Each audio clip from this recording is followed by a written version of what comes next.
Je m'interroge ce jour sur la question de l'occupation illégale des zones industrielles au Cameroun. Occupation illégale des zones industrielles dans ce pays. Qui occupe les zones industrielles dans ce pays?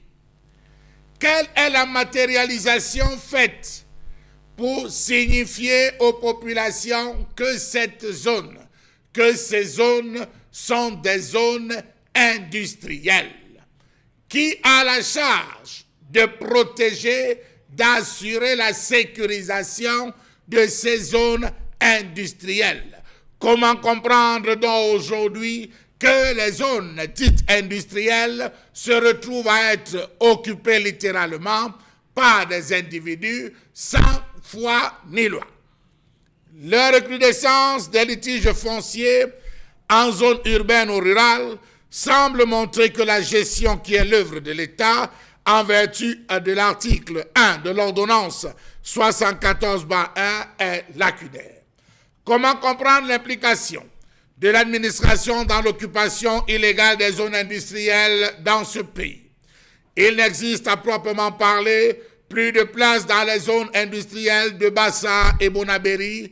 En van de ce côté de Yaoundé, on est en train de crier, indexant de fait l'administration, parce que oui, il faut le dire, c'est les préfets, c'est les sous-préfets qui se cachent derrière, on va dire, cette occupation illégale. Les 340 entreprises industrielles de la ville de Douala sont majoritairement localisées dans 2 territoires industriels en périphérie de Douala. Les zones industrielles de Bassa Douala, dans l'arrondissement de Douala 3 et de Bonabéry à Douala 4, abritent 160 entreprises industrielles sur un total de 47% de l'ensemble des 340 firmes que compte, on va le dire comme ça, le Cameroun. La zone industrielle de Bassa contient 25% de la production industrielle de la ville de Douala avec ses 89 unités industrielles, tandis que la zone industrielle de Bonabéry dispose de 21% des unités industrielles. Ces entreprises sont actives dans le secteur de la transformation métallique, la menuiserie, la peinture, l'imprimerie, l'eau et les énergies, avec tout ce que cela contourne comme effet polluant, comme effet nocif sur la population. Comment donc comprendre que désormais, les populations des habitations jouxtent ces zones industrielles où on malaxe, on pétille, on utilise des produits hautement chimiques? Comment est-ce que ces personnes ont-elles fait pour s'installer illégalement dans ces différentes zones malgré les cris de la Maxi? Comment comprendre que les autorités administratives, habilitées par la loi à libérer les terrains illégalement occupés, n'ont pas toujours apporté à la Maxi le concours attendu? On se retrouve aujourd'hui avec des personnes qui sont protégées par les autorités administratives.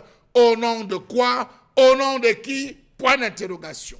La Maxi dispose actuellement de 10 zones industrielles d'une superficie totale de 1292 hectares, réparties dans 8 régions du Cameroun, à savoir Ngaoundéré, 109 hectares, Yaoundé Sud, 316 hectares, Douala Bonabéry, 192 hectares, Douala Bassa, 147 hectares, Garoua Djamboutou, 90 hectares, Bafoussam Banengou, 24 hectares, Bafoussam Chitap, 3 hectares, Bamenda Kwen, 43 hectares, et Ombé dans le sud-ouest, 133 hectares.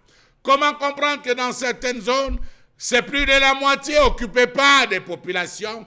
Le cas de Mvan est en train de faire les choux gras, et même, on va le dire, dans la zone industrielle Bassa, où des populations crient en disant « Nous sommes entourés d'usines, nous sommes pollués, nous sommes affectés par des produits nocifs. Que faire ?» Pourtant, la loi est claire, mais cette loi est contournée par les autorités. Savez-vous, par exemple, que certaines autorités administratives se permettent en complicité avec certains opérateurs de l'ombre, contre espèces sonnantes trébuchantes, de vendre des espaces réservés dans les zones industrielles, malgré les plaintes des dirigeants de la Maxi, pour ne pas les citer? Savez-vous encore que la superficie de la zone industrielle de Mvan a été régulièrement modifiée par le conservateur foncier en violation des dispositions du décret d'expropriation. D'ailleurs, où est passé le projet portant sur le programme de développement des zones d'activité industrielle sur l'ensemble du territoire national? Comment comprendre l'occupation de ces zones industrielles qui, sans aucune raison valable, freinent les missions de l'entreprise dont le rôle est de promouvoir le développement industriel et commercial au Cameroun? Comment comprendre cette occupation illégale alors que les demandes de terrain par les entreprises soient très fortes? La plupart des prospects, investisseurs potentiels venant de l'étranger qui sollicitent des parcelles de terrain au fin de s'installer restent insatisfaits du fait de l'offre qui se situe en deçà des prescriptions et des exigences minimales.